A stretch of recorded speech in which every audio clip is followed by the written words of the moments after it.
ஒரு பெண்ணு கிட்ட போறதுக்கு இவங்களுக்கு பயப்பட வேண்டாமா? என்கிட்ட ஆட்சியை கொடுத்து பாருங்க, 6 மாதத்துல இதெல்லாம் ஒழிச்சு அழிச்சு என்னால செய்ய முடியும். பயத்தை என்னால உருவாக்க முடியும். யாராவது ஒரு பெண்ணை சீண்டறது கையை பிடிச்சாலே அதுக்கப்புறம் என்ன பண்ணுவோன்னு பாத்துக்கலாம். தமிழ்நாடு இப்ப பேரை மாத்திடலாம். தமிழ்நாட்டை பேரை மாத்திட்டு கஞ்சா நாடுன்னு பேர் மாத்திடலாமா? எங்க கிட்ட ஆட்சியை விட்டு பாருங்க, 6 மாதம், 6 மாதத்துல 6 நாட்களில் என்னால இந்த போதைப் பொருட்கள் தமிழ்நாட்டில இருந்து ஒழிக்க முடியும். 6 நாள்ல என்னால பண்ண முடியும். அதிகாரம் இருக்கிறவங்க கிட்ட தைரியம் கிடையாது, எண்ணம் கிடையாது, உணர்வு கிடையாது. நீங்க எக்கேடு கேட்டா என்ன?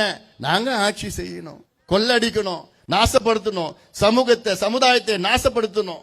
அந்த எண்ணத்தில் தான் இன்று முதலமைச்சர் ஸ்டாலின் அவர்கள் ஆட்சி செய்து கொண்டிருக்கின்றார். ஆட்சி செய்து கொண்டிருக்க நான் சொல்ல மாட்டேன், ஏதோ இருக்கிறார்.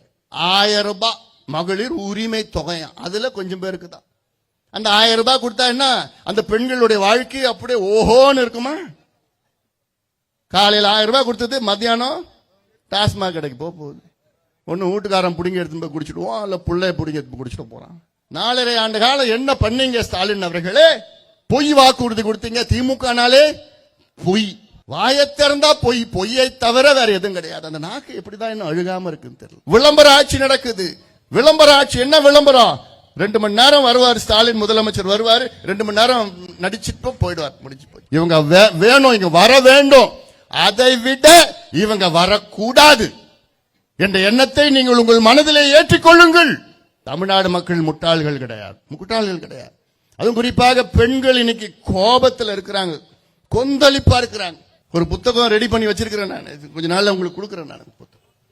எவ்வளவு திமுக புழுவி இருக்கிறாங்க. இனி யாராவது திமுக காரங்க வந்து சமூக நீதி பத்தி பேசினாங்கன்னா கேவலமா கேளுங்க.